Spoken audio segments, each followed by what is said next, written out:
ہیں, پہلے وہاں جہاد کروں گا پھر آؤں گا ادھر. تو عبداللہ ابن مبارک رحمہ اللہ نے کیا کیا, وہ کسی نے بتایا کہ میں نے ایک شخص کو دیکھا کہ جس نے ڈھاٹا باندھا ہوا ہے اور ایسی بہادری سے لڑا ہے کہ دشمن کی صفوں میں گھس کے بہت تہلکہ مچا دیا اس نے. اب دیکھو, ہم اگر ایسی بہادری کریں تو ہم تو چاہیں گے کہ ویڈیو بن رہی ہو نا اس کی, ایک دفعہ تو تصویر آ جائے, نہ چاہتے ہوئے بھی آ جائے, کیونکہ ڈھاٹا باندھ کے لڑنے کا رواج تھا نہیں, لوگ منہ کھول کے لڑا کرتے تھے. لیکن انہوں نے کہا جب میں بہادری کے جوہر دکھانے ہیں تو منہ ڈھانپ کے لڑوں گا. ہم کیا کہتے ہیں کہ بزدلی دکھانی ہے تو منہ چھپا کے بھاگو, ایسا ہی ہوتا ہے نا, بہادری دکھانی ہے تو منہ کھول کے لڑو. تو انہوں نے کیا کیا, ایک وہ ان کے شاگرد کہتے ہیں ڈھاٹا باندھا ہوا ایک شخص آیا اور ایسے لڑائی لڑی اس نے, پھر پیچھے پلٹ کے پھر دوبارہ حملہ. کہہ رہے ہم حیران یار یہ کون ہے. کہہ رہے ہیں پھر میں نے جا کے نا ایک دم ماس پکڑ کے نیچے گھسیٹا تو دیکھا فَإِذَا ہوا عبداللہ ابن المبارک. وہ کون تھے؟ عبداللہ ابن مبارک. راتوں کو نماز اس قدر لمبی لمبی پڑھا کرتے تھے, اتنی لمبی. ایک دفعہ اچھا یہ کوشش کرتے تھے کہ جب سب سو جائیں تو میں اٹھوں تاکہ میری نماز کا لوگوں کو پتہ نہ چلے. تو ایک دن کسی نے دیکھ لیا یار یہ تو سوتے ہی نہیں ہے, پوری پوری رات نماز پڑھتے ہیں, دن میں پھر اللہ کی راہ میں لڑتے ہیں اور روزہ بھی رکھتے ہیں, تو ان کی نیند ہی بہت تھوڑی ہے. تو ایک دن کسی نے نا کیا کیا کہ میں دیکھتا ہوں یہ کرتے کیا ہیں, تو وہ ان کے ساتھ سو گیا. راوی کا بیان ہے کہ میں ان کے ساتھ کیا کیا, میں نے وہیں جنگل میں جہاں بھی میدان میں سو گیا. کہتے میں سویا نہیں تھا, میں نے ایسے شو کیا جیسے میں سو گیا ہوں, میں ان کی رات کی عبادت دیکھنے کے لیے. پھر کہتے میں نے ہلکی سی آنکھ کھول کے دیکھا تو ان کو جب اندازہ ہو گیا نا سب سو گئے ہیں, اب کوئی نہیں جاگ رہا, تو یہ کھڑے ہو گئے. کہہ رہے صبح تک ہی اللہ سے راز و نیاز میں لگے رہے. کہہ رہے میں ان کو دیکھتا رہا. کہہ رہے میں نے پھر کیا کیا, میں نے صبح ان کو بتایا کہ میں نے آپ کو دیکھ لیا ہے. کہہ رہے اتنا شدید غضبناک ہوئے کہ مجھ سے بات چیت کرنا چھوڑ دی. کہہ رہے زندگی میں جب بھی ان سے ملاقات کرتا ان کے چہرے پہ ناگواری کے آثار ہوتے. دیکھو ہماری کوئی برائی اگر دیکھ لے اور بتا دے کہ میں نے آپ کو اس جرم میں دیکھ لیا ہے, زندگی میں ہم جب بھی اس سے ملیں گے ہمارے چہرے پہ سلوٹیں آئیں گی نا, کیا خیال ہے, نفرت ہوگی نا کہ اس کو میرے عیب کا پتہ چل گیا اور اس نے دیکھا ہے باقاعدہ. تو یہ عمل عبداللہ بن مبارک کا کس پر ہو رہا ہے؟ نیکی پر. نیکی کا پتہ کیوں چل گیا اور اس نے دیکھا, کوشش کیوں کی مجھے دیکھنے کی. کیا اخلاص کا معیار بھائی. تو یہ موٹیویشن ان لوگوں کو کون سی یوٹیوب پہ انہوں نے کوئی گوروں کو سنا تھا میرے بھائی, کون سے ہندو موٹیویشنل اسپیکر کو سنا تھا, کون سی فیسیں دے کے ورک شاپ کی تھی. یہ موٹیویشن ان کو کہاں سے مل رہی تھی؟ قرآن سے. ان اللہ اشترى من المؤمنین انفسهم واموالهم بان لهم الجنہ. قرآن کی آیتیں سنتے تھے کہ اللہ نے مومنین کی جان اور مال کے بدلے میں, جان اور مال جنت کے بدلے میں خرید لی ہے. اب تمہاری جان نہ تمہاری ہے نہ تمہارا مال تمہارا, جنت کی یہ قیمت ہے. تو جن کو جنت پہ یقین ہے وہ کہتے ہیں اللہ تو بہت سستی قیمت ہے. اب وہ اتنی شوق سے لڑا کرتے تھے کہ بھائی اس کے بدلے میں کیا ہے, جنت. یقاتلون فی سبیل اللہ. فرمائے پھر جنت کی بدلہ کیسے, جنت کی قیمت کیسے دیتے ہیں کہ اللہ کے راستے میں لڑتے ہیں. فیقتلون ویقتلون, شہید قتل بھی کرتے ہیں اور شہید بھی ہوتے ہیں. تو عبداللہ بن مبارک نے کہا میں جب تک اللہ کی راہ میں لڑ کے دشمنوں کو قتل نہیں کروں گا جنت کی قیمت ادا کرنے کا اہل نہیں بنوں گا. قرآن میں دیکھو نا اللہ کیا فرماتے ہیں, ہمارے نیک بندے وہ کیا کرتے ہیں کہ غریبوں کو کھانا کھلاتے ہیں. سورہ دہر اٹھا کے دیکھو, اور غریبوں سے کہتے ہیں انما نطعمکم لوجہ اللہ, ہم تمہیں اللہ کے لیے کھلا رہے ہیں. لا نرید منکم جزاء, اس کا بدلہ بھی نہیں چاہیے. چلو بدلہ تو پھر بھی بڑی چیز ہے. ولا شکورا, شکریہ بھی نہیں چاہیے. یہ بھی نہیں کہنا کہ شکریہ آپ کا, یہ نہیں چاہیے. شکریہ تو اس کام کا ہوتا ہے جس میں احسان ہو. ہم تو تمہارے لیے کر نہیں رہے, ہم تو اپنے لیے کر رہے ہیں. کیسی موٹیویشن ہے بھائی قرآن کی. تو ممکن ہے کس کوئی غریب ان سے پوچھے کہ تم اپنے لیے کیسے کر رہے ہو, تو آگے اس کا جواب ہے انا نخاف من ربنا یوما عبوسا قمطریرا. اصل میں ایک دن آنے والا ہے بڑا سخت, میدان حشر ہوگا جس میں ہمیں حساب و کتاب دینا ہوگا. اس دن کی سختی سے بچنے کے لیے ہم چاہتے ہیں کہ تمہیں اس بھوک کی سختی سے نکالیں, اور پھر کل قیامت کے دن تمہارا ریفرنس دے اللہ سے کہ اللہ ہم نے دنیا میں تیری مخلوق پہ ترس کھا کے اپنا مال خرچ کیا تھا, آج جس عذاب میں ہم ہیں تو ہم پہ ترس کھا. تو ہمارے پاس ایک حوالہ ہوگا, ایک ریفرنس ہوگا, ایک وسیلہ ہوگا, اس عمل کو پیش کر سکیں گے تیرے سامنے. بتاؤ ایسی موٹیویشن قرآن کے علاوہ, جنت جہنم کے علاوہ کسی کو مل سکتی ہے؟ یہ ہے وہ موٹیویشن, یہ ہے وہ آگ جو قرآن ہمارے سینوں میں بھرنا چاہتا ہے. تو اس لیے اللہ نے کیا فرمایا کہ ان للمتقین عند ربہم جنات النعیم, جو پرہیزگار لوگ ہیں ان کے لیے اپنے رب کے پاس عیش کے باغات ہیں. اب چونکہ وہ باغات نظر نہیں آ رہے, وہ باغات نظر نہیں آ رہے, جو چیز نظر آتی ہے آپ کو پتہ چل جائے کہ اتنی انویسٹمنٹ ہے اور جو پروفٹ ہے وہ 20 گنا زیادہ ہے, فوراً ہر آدمی قرضے لے کے انویسٹمنٹ کرے گا نا. یہاں انویسٹمنٹ تھوڑی ہے, نفع بہت زیادہ جنت کی صورت میں, پھر بھی اس انویسٹمنٹ کے لیے ہم تیار نہیں ہیں کیونکہ جنت نظر نہیں آ رہی. تو اللہ نے اس کے ہونے کی دلیل دی ہے اگلی آیت میں, اس کے ہونے کی, کہ تمہیں نظر نہیں آ رہی لیکن اس کی دلیل بڑی مضبوط ہے اس کے ہونے کی. وہ کیا ہے؟ ام نجعل المسلمین کالمجرمین.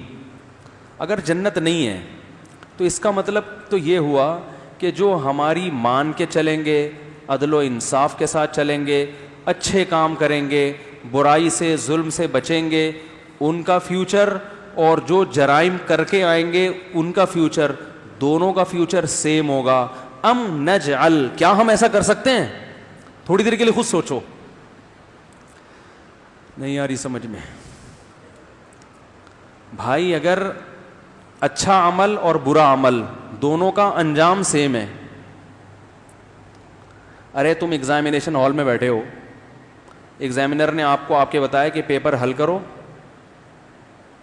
یا نہیں کرو, نتیجہ ایک ہی نکلے گا. آپ پوچھیں کیوں؟ کہہ رہے اس لیے کہ گورنمنٹ نے اعلان کر دیا رزلٹ اناؤنس, بولو نا نہیں ہوگا, تو آپ اسی وقت پیپر کے 2 ٹکڑے کرو گے چاہے پورا آتا ہی کیوں نہ ہو. بولے کہ پھر میں کیوں ٹائم ویسٹ کروں بھائی. تو یہ دنیا میں کوئی ایسا امتحان ہے کہ پیپر حل کرنے والے اور حل نہ کرنے والے؟ وہ تو کرونا کی وجہ سے حکومت نے کہا تھا کہ بغیر پیپر کے اگلے سال, وہ سپریم کورٹ نے اس کو بھی کیا کر دیا, ریجیکٹ, کہ یار دنیا میں بھی امتحان بہرحال دینا پڑے گا. تو یہ کیسے ممکن ہے بھائی, جو ہزاروں خداؤں کو پوج رہے ہیں, جو اللہ کو چھوڑ کے پتھروں کے بنے ہوئے بتوں کے سامنے جھک رہا ہے, جو اللہ کی مان کے نہیں چل رہا, اس کا جو زنا کر رہا ہے, جو شراب پی رہا ہے, جو قتل کر رہا ہے, جو یتیموں کا مال دبا رہا ہے, وہ بھی مر کے مٹی ہو کے ختم. اور جو اللہ کے لیے قربانی دے رہا ہے, عبداللہ ابن مبارک جیسا ہے بھائی, ڈھاٹے باندھ کے اپنی نیکیوں کو چھپا کے, اور صدقات و خیرات وہ لوگ کتنا کیا کرتے تھے اس کا تو ہم تصور نہیں کر سکتے. اسلاف میں جو صدقات و خیرات تھے نا, وہ ہمارے والے تو آج کل اس پہ تو بیان بھی جائز نہیں ہے, اتنی سخاوت تو ہم افورڈ کر نہیں سکتے. حضرت حسن رضی اللہ تعالیٰ عنہ کا میں واقعہ پڑھ رہا تھا, انہوں نے ایک غلام کو دیکھا, وہ کیا کر رہا ہے, روٹی کھاتا ہے نا, پہلے زمانے میں بڑی غربت تھی, ایک روٹی مل جاتی بڑی بات تھی, تو وہ روٹی کا ایک ٹکڑا کھاتا ہے, سامنے دوسرا ٹکڑا سامنے کتا بیٹھا ہوا ہے اس کو دے رہا ہے.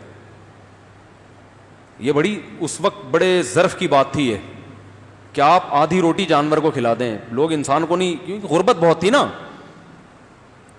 اب تو غریب کو روٹی دو وہ مانتا ہی نہیں ہے یہ کیا ہے, تو غریب جو ہے نا اس کو بھی ٹھیک ٹھاک پیسہ چاہیے. وہ ایک غریب گیا نا کسی ایریا میں بھیک مانگنے, کسی نے کہا کل آنا, کہہ رہے کل کے چکر میں لاکھوں روپے پھنسا ہوا اس علاقے میں میرا, کل کے چکر میں اس ایریا میں میرا لاکھوں روپے پھنسا ہوا ہے. تو وہ کیا, حضرت حسن رضی اللہ تعالیٰ عنہ نے دیکھا کہ وہ غلام ایک لقمہ خود اور دوسرا لقمہ کتے کو. حضرت حسن خاندانی تھے, میں نے ایک بیان کیا تھا کہ خاندانی ہونے کی علامت کہ غیرت مند لوگوں پہ خرچ کیا کرو. یہ جو عجیب سی سوچ کے ہے نا پیشہ ور، جن کو بھیک دو تو اور بھکاری اور بھکاری، ان کو مت دیا کرو، عزت دار لوگوں کو تلاش کر کے دیا کرو. تو حضرت حسن نے دیکھا کہ یہ غلام آدھی روٹی ایک لقمہ خود ایک کتے کو، تو انہوں نے جا کے پوچھا کہ بھائی تم ایسا کیوں کر رہے ہو؟ وہ غلام اگر یہ کہتا ہے نا کہ یہ کتا بھوکا ہے، بھوک سے مر نہ جائے، تو میں نے کہا آدھا اس کو کھلا دوں، تو بھی غلام کے خاندانی ہونے کی علامت تھی. لیکن غلام نے جواب ایسا دیا جس سے پتا چلا کہ یہ چھوٹا موٹا خاندانی نہیں، یہ بہت ہی بڑا کوئی خاندانی ہے. غلام نے کہا مجھے شرم آ رہی ہے کہ جانور میری طرف دیکھ رہا ہے بیٹھا ہوا، ترس رہا ہے، اور میں اس کے سامنے پورا کھا لوں. تو وہ بیچارہ ترسائی بھی نظروں سے دیکھ، بھوکا ہے نہیں ہے، یہ اس کا ہیڈ ہے. عزت دار آدمی کو بھائی کوئی بھوکا بیٹھا ہوا ہو اور آپ کھا رہے ہو اور وہ ایسے یوں کر کے دیکھ رہا ہو ایسے ترسائی بھی نظروں سے، عزت دار آدمی کے حلق میں نوالا بولو بھائی نہیں اترتا. یا تو بولے گا بھائی ادھر جا کے بیٹھ جا مجھے تمیز سے کھانے دے، یہ بولے گا نا، یا اس کو کھلائے گا اپنے ساتھ. اور جس میں عزت نہیں ہے وہ کہے گا ہاں نوالا قریب لا لا کے دکھا دے گا، بولے اور ترس تو انہیں اور پریشان ہو، تیری سزا یہی ہے. تو عزت دار آدمی کو کسی بھی ایسے شخص کے سامنے، ایسی مخلوق کے سامنے کھاتے ہوئے حیا آتی ہے جو للچائی ہوئی نظروں سے آپ کو دیکھ رہا ہو. تو انسانوں میں تو لوگ اس کا خیال کرتے ہیں، جانوروں میں نہیں کرتے. تو کتے کی تو ویسے بھی عادت جتنا مرضی کھلا دو پھر بھی وہ ایسے دیکھے گا جیسے زندگی میں اس کو کبھی کھانے کو ملا ہی نہیں ہے، وہ ایسے ہی بیٹھ جائے گا آپ کے سامنے آ کے. تو حضرت حسن نے دیکھا کہ یہ غلام ایک لقمہ خود کھاتا ہے، ایک کس کو کھلا رہا ہے؟ کتے کو. پوچھا بھائی، انہوں نے کہا مجھے شرم آتی ہے، میرے سامنے ایسے بیٹھا ہوا ہے. تو ہم نے کہا چلو ہم بھی کھا رہے ہیں تو تم بھی کیا ہو جاؤ، شریک ہو جاؤ، کھا لو تم بھی. حضرت حسن کو اندازہ ہوا یہ غلام کیا ہے، بولو نا یار خاندانی. تو اس پہ خرچہ بھی خاندانی ہونا چاہیے. ہم ہوتے پہلا تو ہم اس کو مشورہ دیتے کہ یار کتے کو ہوش کر کے بھگا دے، پہلا مشورہ ہمارا یہ ہوتا. وہ تو کتا ہے، اس کا تو کام ہی یہی ہے، تو انسان ہے نا. پھر ایک ڈنڈا ہٹ چلے یہاں سے، اور کتے سے زیادہ اسپیڈ میں بھونکنا شروع کر دیتے معذرت کے ساتھ. کتے کو بھگاتے ہم سب سے پہلے. اور اگر تھوڑے اور اونچے خاندانی ہوتے تو یہ حرکت نہیں کرتے. پھر ہم کہتے کہ بھائی آپ کا اپنا پیٹ آدھی روٹی سے بھر جائے گا؟ وہ کہتا ہاں بھر جائے گا. چلو پھر ٹھیک ہے، شاباش، well done, keep it up, ٹھیک ہے نا، اچھا کیا، چنگا کتا سی. اتنی حوصلہ افزائی کر کے پتلی گلی سے نکل جاتے. بہت زیادہ کرتے تو یہ کرتے یار تو نے آدھی روٹی کتے کو کھلا دی، آدھی خود کھا لی، تو یہ آدھی میں تجھے دے دیتا ہوں تاکہ تیرا حصہ پورا ہو جائے. تو نے ایک روٹی تجھے مولا نے دی تھی نا، مالک نے کھانے کے لیے، تو میں گھر سے لے کر آ رہا ہوں، کھانا کھا لے. خاندانی لوگوں کا کی سخاوت کا یہ طریقہ دیکھو. خاندانی آدمی کو جب غصہ آتا ہے نا تو غصہ بھی کیا ہوتا ہے؟ خاندانی ہوتا ہے. تو اس لیے منہ ہلا دیا کرو. کمنٹس میں لوگ لکھے ہوتے ہیں ابے بول لیا کرو، لوگوں نے کمنٹس میں لکھا ہوا ہوتا ہے گردن ہلا لیا کرو، لوگوں نے کمنٹس میں نا یوٹیوب پہ بیان کے نیچے لکھا ہوا ہوتا ہے. تو لوگوں کو بھی اشکال ہو رہا ہے، آواز ہی نہیں آ رہی ہوتی کسی کی. تو حضرت حسن نے یہ نہیں کیا. ہم ہوتے تو آدھی روٹی گھر سے لا کے دے دیتے، ویل ڈن، زیادہ زیادہ یہ کر لیتے. حضرت حسن نے کہا یہ بندہ کیا ہے، یہ غلام بننے کے لائق نہیں ہے. غلام تو نیچ سوچ کے لوگ ہوتے ہیں غلام. حضرت حسن نے کہا کہ تیرا مولا کون ہے؟ انہوں نے کہا وہ فلاں ہے. یہ باغ کس کا ہے؟ انہوں نے کہا یہ باغ بھی میرے مالک کا ہے.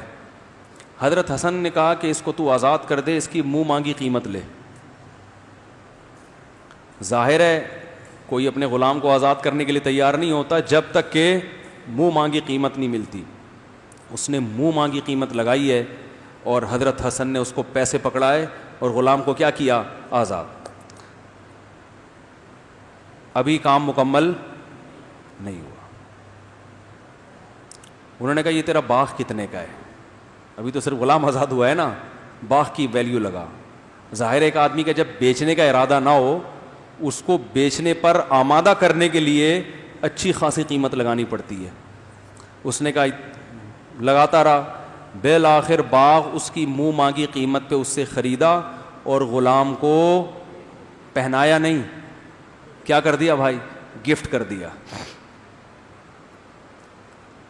تو وہ جانتے تھے کہ خاندانی لوگوں کے ساتھ ایسا ہونا چاہیے. کیونکہ یہ آدمی جب آدھی روٹی میں یہ احسان کر رہا ہے تو جب اس کو باغ آئے گا پھر مخلوق کی کیسی خدمت کرے گا یہ. اور ہم چوروں چکوں کے ساتھ کیا کر رہے ہوتے ہیں؟ تعاون, اور بھکاری بنا رہے ہوتے ہیں ان کو, مانگنا سکھا رہے ہوتے ہیں ان کو. اور وہ بھی ایسا تعاون ہوتا ہے کہ اللہ کی پناہ ہے بھائی. وہ تعاون بھی ایسا ہوتا ہے کہ بتا رہے ہوتے ہیں کہ آج تو میں نے حاتم طائی کی قبر پہ لات مار دی, کیونکہ وائپر والے کو 5 روپے عطا فرمائے ہیں جو گاڑی کا شیشہ صاف کرتا ہے. تو میں یہ عرض کر رہا تھا میرے بھائی کہ اللہ تعالیٰ نے قرآن میں کیا فرمایا. ہاں میں یہ کہہ رہا ہوں, دیکھو جن کا آخرت پر ایمان ہے ان کی سخاوت, یہ تو وہ چیزیں جو ان کی روایتوں میں کتابوں میں آ گئی ہیں. چھپ کے کتنا کیا ہوگا ہے بھائی, چھپ کے کتنا کچھ کیا ہوگا.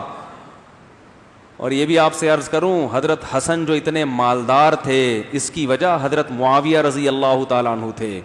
حضرت معاویہ نے اپنے دور حکومت میں اہل بیت کا بہت خیال رکھا ہے. بیت المال سے ان کے لیے بھاری بھرکم وظیفہ جاری کیا ہے کہ یہ نبی کے خاندان کے لوگ ہیں, ان کا وظیفہ بھی کیا ہونا چاہیے, خاندانی.